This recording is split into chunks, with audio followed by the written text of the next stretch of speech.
आप देख रहे हैं मशाल न्यूज, जन जन की आवाज़, आफ्ताब इरफान के साथ। राजस्थान की विधानसभा में भारत के मुख्य न्यायाधीश, मुख्यमंत्री, विधानसभा अध्यक्ष व प्रतिपक्ष नेता की मौजूदगी में विधायक संयम लोढ़ा ने कहा कि जब हम सरकार और नौकरशाही से हार जाते हैं तो न्यायालय की शरण लेते हैं।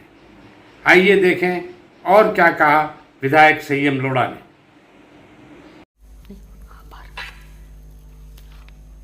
और माननीय संयम लोढ़ा जी से हम अनुरोध करना चाहेंगे, आभार व्यक्त करें। आप सचिव हैं सीपीए राजस्थान शाखा के।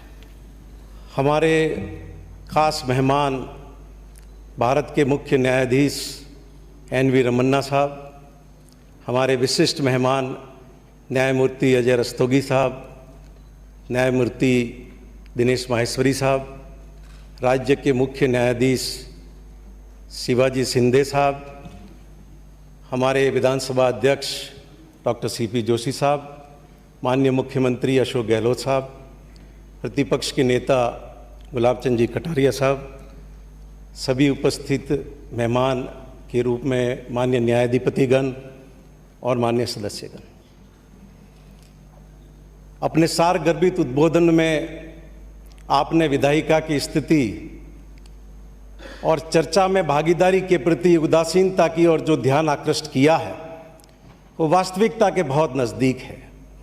और मैं उम्मीद करूंगा कि हमारे राजनीतिक दल माननीय मुख्य न्यायाधिपति ने जिस और ध्यान आकृष्ट किया है उसे सकारात्मक रूप से लेंगे और विधायिका में विधेयकों पर प्रभावी चर्चा हो सके, इसके लिए अपने दल को तैयार करेंगे।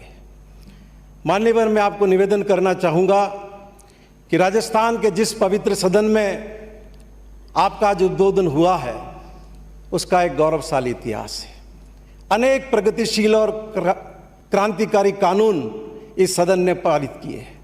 जमींदारी उन्मूलन कानून, सती प्रथा के खिलाफ कानून, पंचायती राज में पिछड़े तबके, वंचित तबके को आरक्षण देने का कानून, सूचना के अधिकार का कानून और अभी इस मौजूदा विधानसभा में मॉब लिंचिंग के खिलाफ कानून, ऑनर किलिंग के खिलाफ कानून, इन सब के माध्यम से राजस्थान की जनता की अपेक्षाओं को पूरा करने का काम राजस्थान का ये सर्वोच्च सदन मान्यवर लगातार करता रहा है।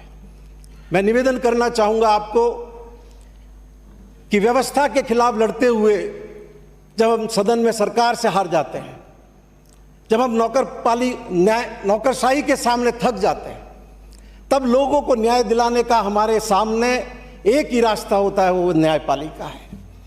विगत 3 दशक के सार्वजनिक कार्यकर्ता के रूप में अनेक बार, चाहे चिकित्सा का क्षेत्र हो, चाहे पानी का क्षेत्र हो और चाहे कानून व्यवस्था की दृष्टि से वंचित तबकों को न्याय दिलाने की बात हो, जब जब नौकरशाही ने और सरकार ने हमारी बात नहीं सुनी, हम अदालत की शरण में गए। और मुझे ये बताते हुए खुशी है कि तमाम मुद्दों पर हमेशा न्यायपालिका से हम न्याय प्राप्त करने में सफल रहे हैं। सर्वोच्च न्यायालय के न्यायाधीश जस्टिस कृष्णा अय्यर से लेकर राजस्थान हाईकोर्ट के न्यायाधीश जस्टिस रणवीर साहब वर्मा तक, और उनके बाद भी विगत 2 दशक की जो न्यायपालिका में माननीय न्यायाधीशगण रहे हैं, जनहित याचिकाओं के माध्यम से राजस्थान की जनता की अपेक्षाओं को पूरा करने में न्यायपालिका ने अत्यंत प्रभावशाली भूमिका निभाई है।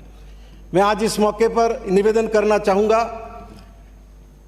कि सामान्य तौर पर न्यायपालिका के माननीय गण विधायिका या इस तरह के कार्यक्रमों में भाग लेने से परहेज करते हैं, लेकिन आपने साहस दिखाया है एक विधानसभा में आकर के उद्बोधन देने का। ये राजस्थान के 70 साल के इतिहास में पहली बार हुआ है। मैं हृदय के अंतरतल से आपका आभार प्रकट करता हूं और सभी माननीय न्यायाधीशगण जो आज इस सदन में आपकी आने की बदौलत आए हैं, मैं उनका भी हृदय से आभार प्रकट करता हूं। और हमारे माननीय अध्यक्ष डॉक्टर सीपी जोशी जैसा प्रतिपक्ष के नेता और माननीय मुख्यमंत्री जी ने भी कहा, लगातार इस बात के लिए प्रयत्नशील रहते हैं कि कैसे हम चर्चा के माध्यम से, संवाद के माध्यम से नागरिकों के हक में अपना सर्वश्रेष्ठ योगदान कर सकें। एक बार पुनः आपके आगमन पर मैं सीपीए की ओर से आपका बहुत बहुत धन्यवाद करता हूं। धन्यवाद। बहुत बहुत धन्यवाद माननीय संयम लोढ़ा जी। और आइए